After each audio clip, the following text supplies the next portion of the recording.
kita kehadiran di studio podcast kita para penggiat sosial di Sumatera Utara. Pada hari ini kita coba ingin tahu seperti apa para penggiat sosial ini dalam menjalankan aktivitasnya.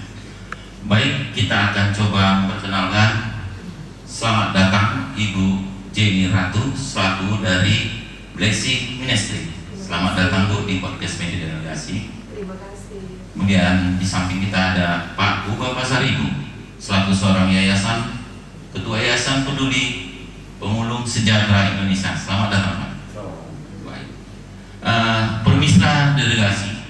Tadi kita melihat ada kegiatan perayaan Natal, kebaktian Natal yang dilaksanakan secara bersama-sama dan ini berjalan sukses, berjalan dengan lancar. Pada kegiatan Safari Natal Blessing Ministry bersama Yayasan Peduli Pemulung Sejahtera. Baik, mari kita dengar seperti apa kira-kira proses perjalanan kegiatan ini dan seperti apa upaya mereka untuk membantu para kaum marginal. Baik, kita mulai dari Ibu Jenny dulu ya, Bu.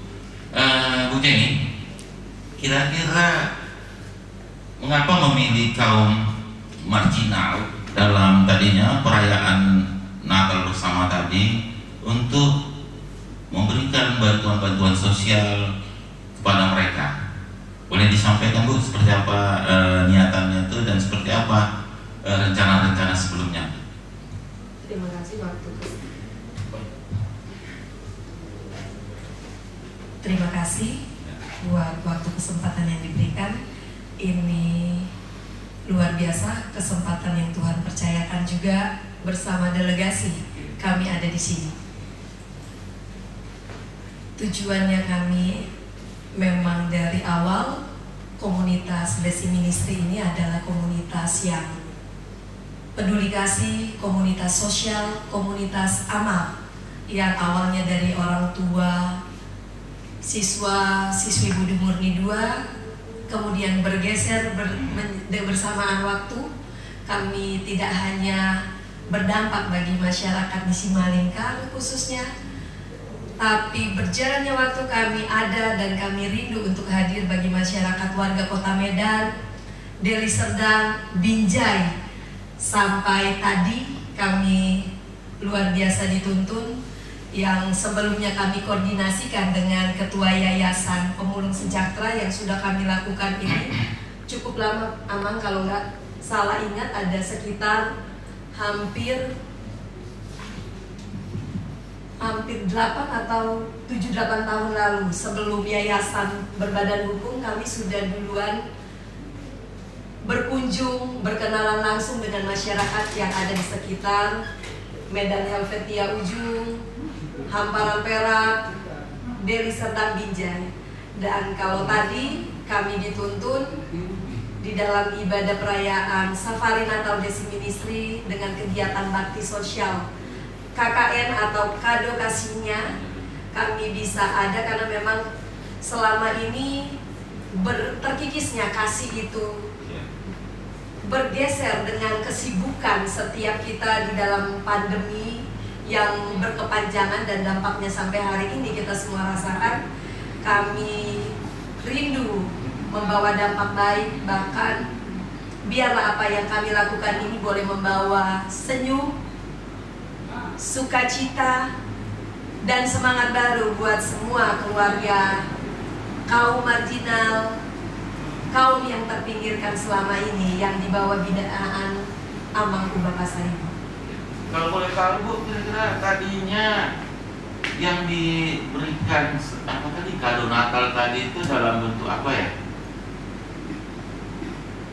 KKN, paket kado kasih kami. Kado kasih Natal ya, KKN, bukan apa ya korupsi atau itu apa ya KKN. Kalau bilang umumnya orang istilahnya paket sembako, tapi kami KKN punya, ya KKN itu apa sih? Ya. Kolusi, korupsi. Bukan itu ternyata. KKN itu ternyata kado kasihnya. Jadi bentuknya itu tadi dan selama ini kami lakukan di tiap momen akhir tahun. Pasnya memang di bulan Desember ada beberapa titik, termasuk tadi titik kedua dari rangkaian safari Natal dan baksos kami itu berupa beras ya. Telur 1 papan, Iya. minyak, makan ya. gula, dan mie instan. Artinya bisa Seperti yang itu. mudah mereka konsumsi langsung ya, Iya. bermanfaat langsung mereka pakai. Betul, di dalam waktu mungkin bisa nyambung waktu napas ya, Amang. Entah 3 hari 1 minggu itulah. Karena benar kami udah survei sebelumnya, bukan hanya sekedar kami terima data, tapi selalu berdasarkan agenda kerja di September Oktober kami lakukan survei dulu, dan pas agendanya di akhir tahun atau tepatnya Desember. Baik. Dengan Pak Uba Pasaribu sendiri, Pak Uba, ketika Pak Uba memberikan data, artinya Pak Uba melihat seperti apa sih para kaum marginal itu di kawasan yang Pak Uba bina selama ini? Baik, sahabat delegasi, terima kasih juga buat Ibu Yeni ya, yang sudah memberi perhatian kepada kami kaum marginal. Dari Yayasan Peduli Pemulung Sejahtera ini sebenarnya sudah berkali-kali ya Ibu ya melakukan kunjungan dan ajang sana bersama Yayasan Peduli Pemulung Sejahtera yang benar-benar sudah menyentuh permasalahan sosial. Artinya bahwa yang saya bina itu adalah warga benar-benar rentan. Kita sudah lihat tadi contohnya, ada yang tidak baik bisa lagi bekerja karena faktor usia, tidak lagi bekerja, tidak ada keluarga yang memperhatikan. Salah satunya itu tadi binaan saya, jujur hati saya tadi terharu karena pelayanan ataupun ajang sana daripada Blessing Ministry sudah menyentuh akar permasalahan tadi. Artinya apa yang mereka bawa tadi mudah-mudahan sudah menyambung napas lah selama 2 bulan. Minimal pada menyambut perayaan Natal ini mereka tidak lagi berpikir untuk mendapatkan sesuatu. Betul. Sudah ada bantuan ya. Iya. Ada lagi permasalahan sosial. Sepertinya tadi mereka ada balik dari jalan karena tidak tahu tempat. Nah, ada yang sudah pergi ke perayaan sementara mungkin karena mereka marginal, tidak mengerti handphone dan lain sebagainya, sudah saya jelaskan. Udah saya balik. Ada lagi RPT Bulu Tobi yang di tanah warga sampai sekarang. Itu adalah bagian daripada pelayanan saya menjangkau orang-orang termarginalkan, baik oleh keluarga maupun oleh pemerintah. Nah, ada lagi berbagai masalah-masalah sosial sampai ada tadinya semalam saya kunjungi, ya, sampai mereka tidak makan karena sebulan ini hujan deras disertai dengan anak mereka sakit. Mereka tadi kemarin telepon saya, tolonglah dibantu supaya kami dapat menyambung hidup gitu. Ya mudah-mudahan semalam memang sudah saya bantu sedikit, tapi dengan adanya kado kasihnya tadi ya, yang mudah-mudahan sangat berdampak bagi mereka. Gitu.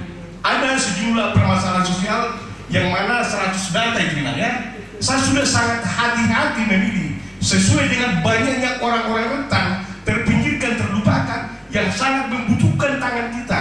Tapi ya mudah-mudahan besok bagaimana saya akan cerita kepada mereka, akan saya tutupi karena mereka sudah terkoneksi kepada saya. Kalaupun tadi sempat ya, Ibu bilang bahwa itu sudah keputusan donatur ya, akan dibawa kembali, akan disalurkan kepada panti asuhan ya. Apa yang sudah saya janjikan kepada orang-orang binaan saya, ya mungkin saya akan genapi ya. Saya tidak mau membuat mereka kecewa. Mungkin mereka kecewa, mereka tidak bisa datang tadi karena faktor situasi, karena ada yang sakit dan lain sebagainya, karena ketidakadaan jalan dan lain sebagainya. Saya tidak akan kecewakan mereka, Ibu ya. Terima kasih atas perhatian dan kerjasamanya, Ibu. Mudah-mudahan kedepannya Blessing Ministry bukan hanya dalam konsep ini melakukan kunjungan sosial, tapi harus kepada tupoksinya apa yang bisa kita lakukan gitu. Artinya ini kan kalau ini kan instan temporer pemberian. Kalau donatur yang lain ada bersama dengan saya menyekolahkan ada beberapa anak sampai tamat SMA. Nah itu dari donatur lain. Dan saya pastikan juga hari ini bahwa warga miskin tadi sebagian sudah bisa melakukan perayaan Natal karena ada transparan pakaian layak bekas ya. Sebagian mereka sudah pakai tadi. Kami bersyukur ya karena ada ibu-ibu juga ya sukacita Natal. Karena memang kelahiran Natal itu sangat sederhana. Karena kelahiran Yesus sebenarnya adalah di kandang domba. Maka hari ini kita merayakan di kaum marginal, yaitu di kawasan Parungulung, bilang saya.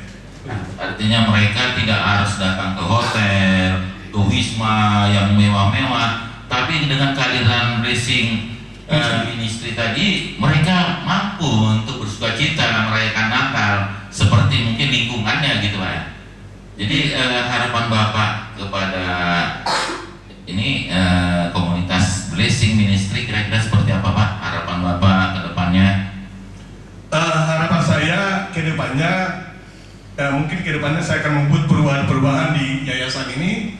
Harapan dan permohonan saya kepada blessing ministry ya sesuai dengan percakapan kita kemarin, karena saya juga tidak pernah ada di dalam pemerintah. Saya tidak pernah di dalam pemerintah, hanya oleh kasih karunia Tuhan saya boleh hidup, saya boleh melayani. Saya tidak pernah ada dana ya.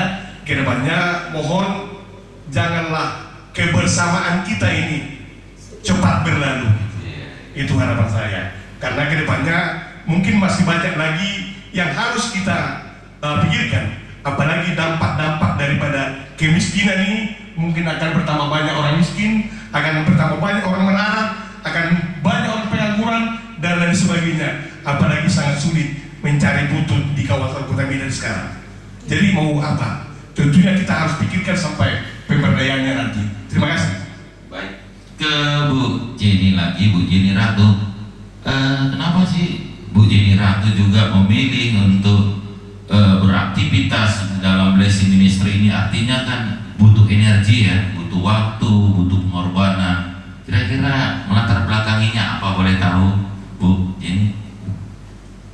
Selama ini memang saya bersama teman-teman sahabat blessing ministry itu diikatkan dengan tali kasih Tuhan. Jadi punya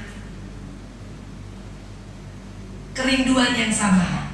Kami pengen menjadi sahabat di kala susah.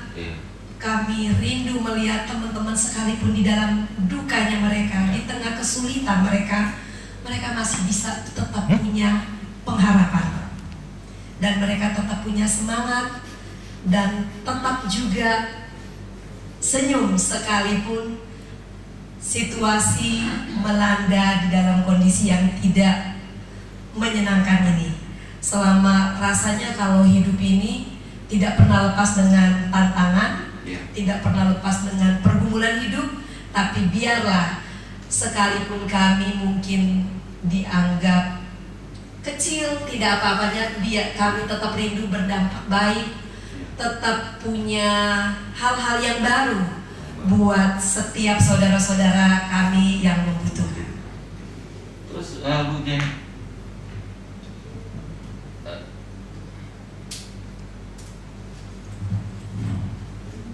pada saat Bu Jenny ada nggak suka duka atau pengalaman yang begitu mengharukan pada saat menjalankan kegiatan sosial di pembagian bantuan sosial ini? Ada nggak yang membuat sampai sekarang masih menjadi suatu pengalaman yang indah atau pengalaman yang seperti apa gitu, boleh? Kalau pengalaman indah, semuanya indah. Tapi ada yang sangat-sangat indah di saat kami bisa tembus setiap keluarga yang terpinggirkan itu agak ekstra untuk berjuang, karena untuk menempuh itu harus lewat jalan-jalan setapak. Jalan setapak, dan sebelum ketemu jalan setapak itu kami mesti lewati genangan air, resiko, ada resiko-resiko yang nggak pernah kami duga tadinya. Jadi itu indah sekali. Tapi waktu ketemu itulah yang gak akan pernah rasanya. Semua selalu pengalaman indah itu yang kami dapatin. Makanya sampai hampir genap 9 tahun nantinya kami hadir itu justru tetap membawa kami lebih bersemangat lagi. dekat dengan setiap keluarga yang terpinggirkan itu.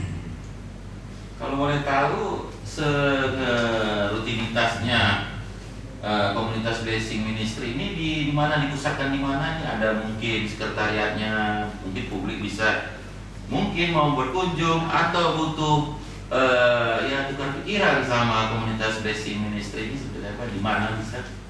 Wow, pertanyaannya bagus sekali. Kalau untuk sekretariat, kami memang dari sejak sebelum pandemi, kalau nggak salah ingat itu 2019, kami mulai mesbah doa di Ex Tanjung Jaya Dorsmir, tepatnya depan Jambul Ernala, Simpang Simalingkar, Jalan Kapten Purba nomor 8 kalau nggak salah ingat, di situ sekretariat kami. Dan kami punya satu lagi base camp yang tepatnya ada di lobi SMP Budi Murni 2. Namanya kalau nggak asing lagi buat warga Simalingkar dan sekitarnya, Taboan Buah Dika. Berarti kalau para masyarakat atau siapa saja yang butuhkan mungkin konsultasi tentang keimanan atau apa seperti apa, bisa juga ke Blessing Ministry itu sendiri. Iya, betul. Ya. Kami ada juga seksi untuk kerohanian. Ya. Kebetulan dipercayain kepada panggilan bekennya Mama Sam Edu, jadi Boru Saragi. Nama lengkapnya Betty Imasusi Saragi. Itu tim doa kami, tim ibadah kami. Kalau mau konsultasi untuk penyegaran iman, kami tetap juga bisa memfasilitasi itu. Artinya bukan hanya sekadar penyaluran bantuan sosial, tapi juga dalam bentuk kepribadian juga ya. Iya. Nah, kira-kira Bu Blessing dengan Bu ini dengan Blessing Ministry-nya, kegiatan terdekat ini nanti kira-kira terdekat ada dalam tahun ini selain pada perayaan Natal ini? Kalau kegiatan terdekat sekali, kami menunggu delegasi untuk hadir lusa di Sabtu 10 Desember 2022 jam 12 sampai paling lama setengah 2. Kami kemas kalau bisa sampai 1 jam, tapi karena ada tambahan ekstra, kebetulan di situ ada kepala sekolah SD, SMP, SMA Budi Murni 2 yang akan siap hadir dan memberikan sambutan. Selain itu ada beberapa Kepling juga dari Simalingkar akan hadir di situ. Itu yang terdekat. Karena kami bilang, kami dari kemarin, dari lalu-lalu, setiap agenda akhir tahun itu di Desember ini kami ada kurang lebih 6-7 titik. Nah, titik yang ketiga besok itu kegiatan yang masih sama, yaitu berbagi kasih juga. Safari Natal kami yang ketiga besok. Lusa, sorry. Sekitar berapa orang nantinya yang terlibat atau dibagikan? Kalau untuk paket sembakonya sekitar 150. Wah, lumayan banyak. Kalau kemarin hari Selasa 6 Desember itu dari donatur kami menyediakan 200 kakak. Di tepatnya kemarin kami dikasih kesempatan ada di tengah keluarga Simalingkar B. Pelaksanaannya kebetulan di GBI Simalingkar B. Artinya warga manapun di Sumatera Utara, baik Kota Medan maupun di Serdang atau kabupaten lain, ketika itu dalam masuk dalam agenda, mereka akan dapatkan penyaluran itu. Betul sekali. Baik. Jadi tidak hanya untuk warga Simalingkar, tapi Deli Serdang dan sekitarnya juga yang memang sudah melalui pendataan juga bisa ikut bersukacita. Kalau boleh tahu Bu, kira-kira apakah masyarakat mengusulkan atau ada tim tersendiri yang untuk katakanlah untuk mendata para masyarakat yang mau diberikan bantuan? Kira-kira? Kalau tim tersendiri memang kami punya, tapi jadi dari dua. Ya. Ada yang memang mengajukan, ada juga dari tim kami, tim survei melakukan pendataan di lapangan. Baik. Ada lagi Bapak Ibu? Oke, perlu saya sedikit sampaikan tambahan kepada Ibu dari Blessing Ministry. Memang ibu-ibu dari Blessing Ministry is the best pokoknya, ya. Tapi alangkah baiknya kita buat satu ke depannya titik fokus entah jelaskan dan tuntaskan. Beberapa tahun yang lalu, Ibu mungkin sudah datang di tempat saya, mengunjungi saudara saya, sahabat saya, terpinggirkan yang tidur di atas parit. Namanya Jolskin Tagalog. Kondisi mereka lalap seperti itu.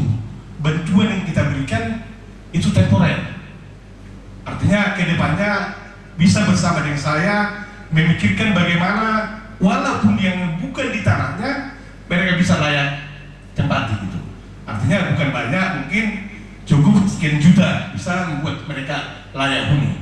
Dan itulah salah satunya tadi mau datang, tapi mungkin karena situasi dan lain sebagainya, bagaimana ke depannya bisa berkolaborasi, bergotong royong, ya. Sebagai anak-anak Tuhan, kalau kita pikirkan misalnya ada 1.000 orang misalnya kali 1.000 perak per bulan, barangkali tahun depan mudah-mudahan Bapak Jolskin Tagalog tidak lagi tidur di atas parit, tidur di atas mengkonsumsi air yang tidak layak, gitu ya, dari parit itu di mereka salur dan diseduh gitu ya. Mudah-mudahan itu harapan saya ke depan, mungkin bisa dibicarakan bersama dengan donatur, ya, karena orang-orang seperti itulah yang saya tangani. Tangan pemerintah tidak sampai ke menolong mereka. Kenapa? Karena itu bukan tanah milik sendiri, melainkan milik daripada pemerintah yang mereka tempati secara semena-mena, ya. Ada juga memang seperti itu Ibu tadi yang sudah kita baru Markun. Itu rumah mereka sudah lebih daripada layak huni.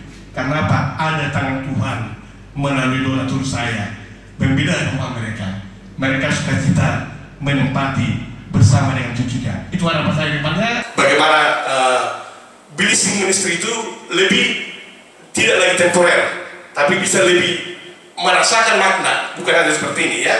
Ini kan temporer pemberian kita. Mudah-mudahan bersama dengan yayasan ini nantinya kita akan jalin kerjasama supaya lebih bermanfaat bagi orang banyak. Demikian. Baik pemirsa delegasi, kita sudah mendengar bagaimana perjuangan dari para pelaku penggiat-penggiat sosial di Sumatera Utara. Ada dari Blessing Ministry di sini dengan Ibu Jenny Ratu, dan dari Yayasan Peduli Pemulung Sejahtera Indonesia dengan Pak Buah Pasar Ibu. Bagaimana mereka di bulan Desember kepada kaum marginal untuk sama-sama merayakan perayaan Natal untuk dapat mereka nikmati sukacita Natal. Demikian pada hari ini kita lakukan dialog dan mendalami seperti apa Blessing Ministry dalam aktivitasnya. Salam delegasi. Oras. Salam delegasi.